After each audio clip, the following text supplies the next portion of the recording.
Pronto, buonasera Antonio. E che bella voce. Come ti chiami, tesò? Mi chiamo E da dove chiami, tesò?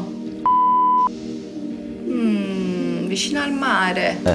Tieni il mare nel cuore o tieni il fuoco del Vesuvio? Chi sa, fammi capire.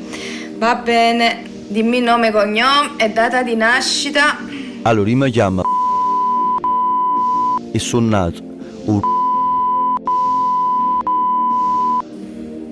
A me mi pare che sei Sagittario, eh?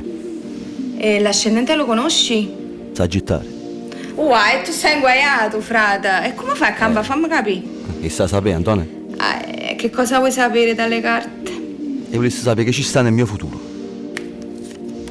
Mamma mia. Allora, nel tuo futuro vedo